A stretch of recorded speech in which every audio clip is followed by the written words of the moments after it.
Working on Site, that is the name of this chapter. Pictures of a beautiful countryside come to mind, with elephants bathing in a river, lions roaring in the distance, and mosquitoes biting you while you sit by a lonely campfire at night. In your line of work, you may never come close to a site, but it is good to see the amount of work that goes on before one of Plessey's masts is finally erected.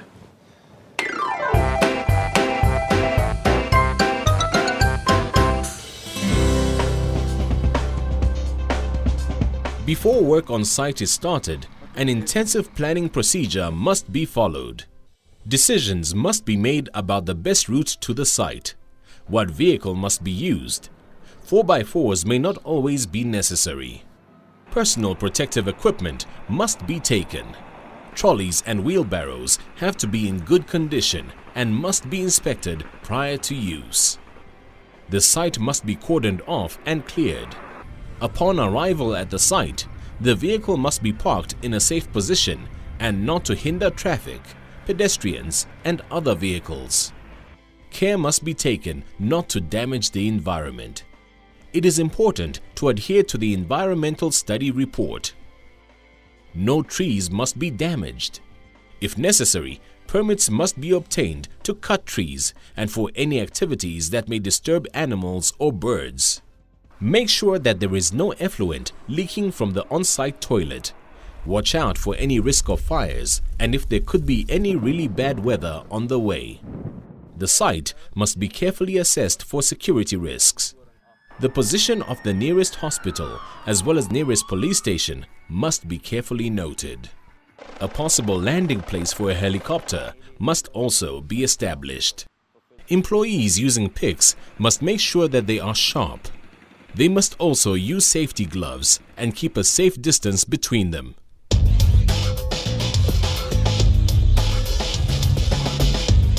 There may be snakes present on site. While most of them will be harmless, there are a few that could be extremely dangerous.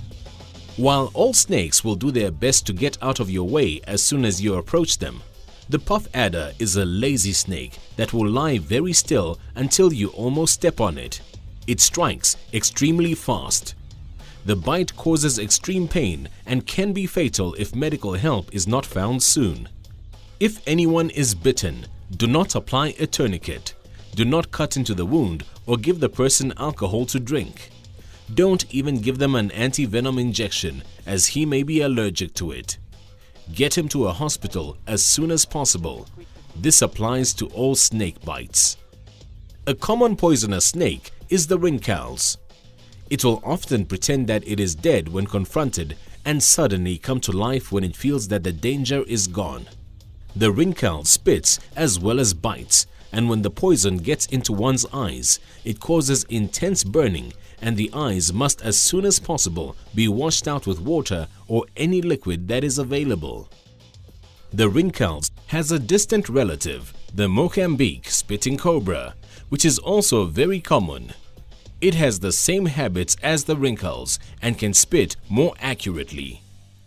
The blackened spitting cobra occurs in the extreme north of the country. The black mamba is our most poisonous snake. Many of the stories about its aggressiveness are exaggerated, but because of its large size and speed, it should be avoided at all times. Luckily, it is very alert and will move away as soon as you approach. The golden rule with snakes is to leave them alone and allow them to leave the site.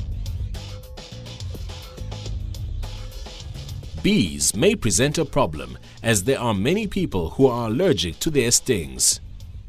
If a worker is stung, rush him to hospital at the first signs of discomfort.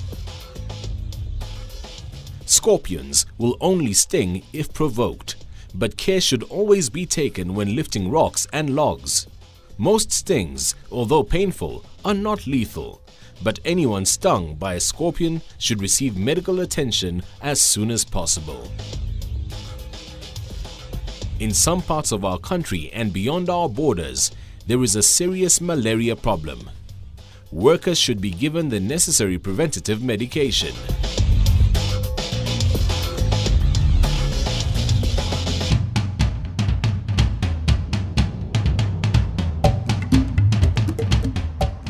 Obviously, all employees working on our towers are in considerable danger at all times and need to undergo intense training. For this, Plesley makes use of Gravity Training, a company situated in Pretoria. Here, students are trained by qualified instructors on the correct use of ropes, buckles, body harnesses, and other safety equipment. Courses are run for several days, and at the end, learners will be issued with a certificate of competence. Anyone responsible for the office environment must ensure that there is always sufficient space where people can move about freely and have enough room to do their work. The lighting levels must be sufficient in each room, and any glare should be avoided.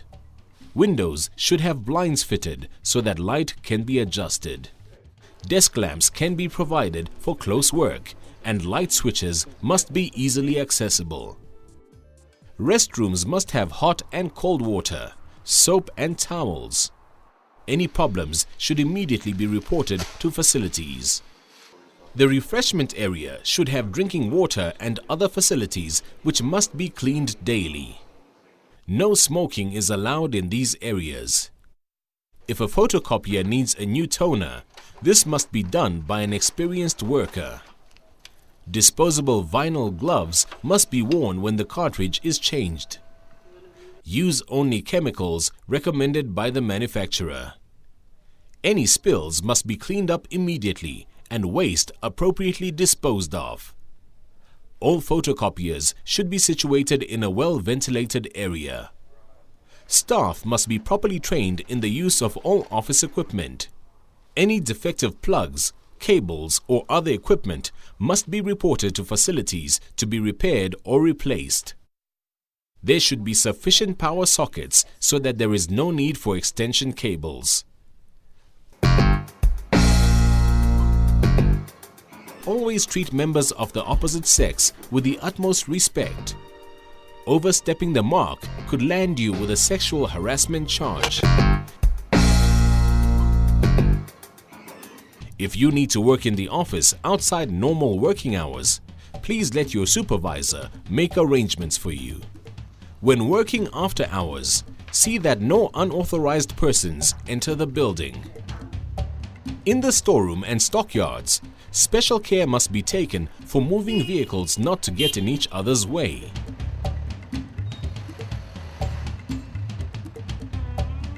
The storage and stacking must be kept neat and safe. All shelving should be in a serviceable condition. The whole work area must be kept tidy and clean.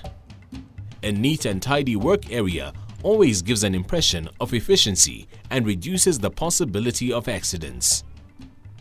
All walkways, passages, and fire escapes must be clear of obstructions. Extreme care must be taken with chemicals.